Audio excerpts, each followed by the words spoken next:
Yeah, this has been an interesting year. We've been seeing a lot of pressure on local economies in as far as foreign exchange is concerned.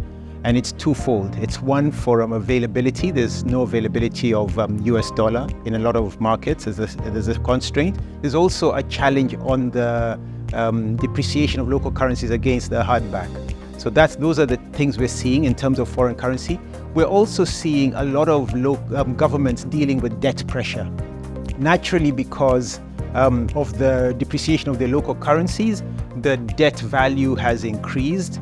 At the same time, a lot of governments are investing in infrastructure. That costs money, so a lot of borrowing. So we're seeing borrowing pressure in a lot of governments. What that does to the local economies, it means that in the local economies, governments are also borrowing, because they're not just borrowing offshore, they're also borrowing locally in the local markets. So the cost of borrowing has gone up in these markets, and those have a direct impact. When you don't have foreign exchange, you have cost of borrowing has gone up locally. Those have a direct impact on inflation.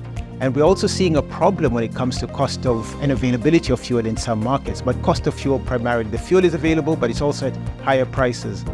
All of this catapults into inflationary pressure. And so these are problems we are seeing and challenges we're seeing in all the markets. And whether you talk about Nigeria, Kenya, Uganda, Zambia, across the continent, you're seeing the same challenges.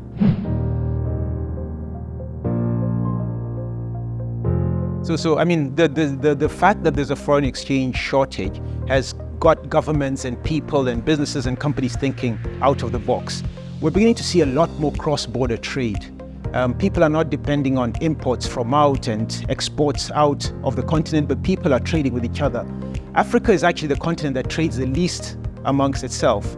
Because of the Africa Free Trade Agreement, that's created an opportunity where we'll expect to see a lot more trade within the continent. So we're investing in sectors that are actually have regional opportunities to trade in the continent. That's a biggie.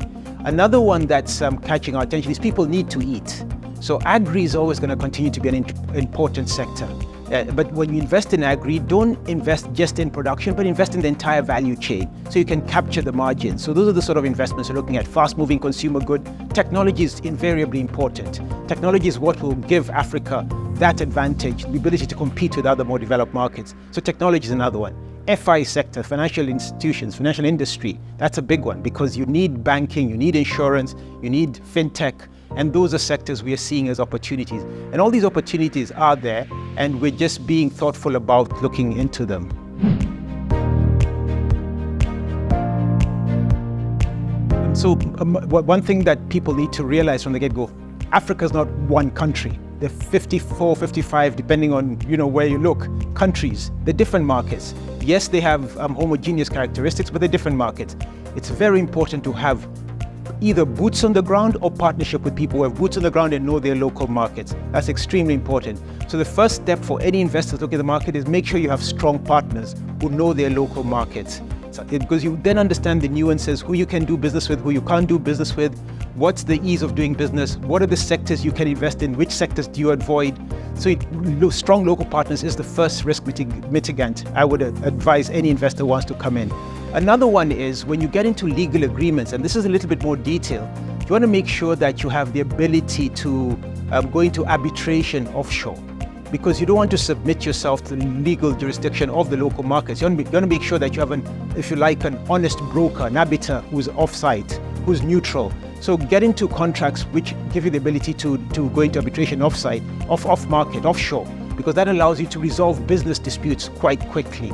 Those are some of the sort of things I do quite quickly. There are some good transaction advisors as well. That's important. Get good legal advice. Get good transaction advisors who understand the businesses. There are some local skills in some markets. Try to leverage on that and try to understand where you can take advantage of one tax regime, whether it's in the COMESA region, the East Africa region, the SADC region. So just take advantage of those treaties that are in existence that promote business.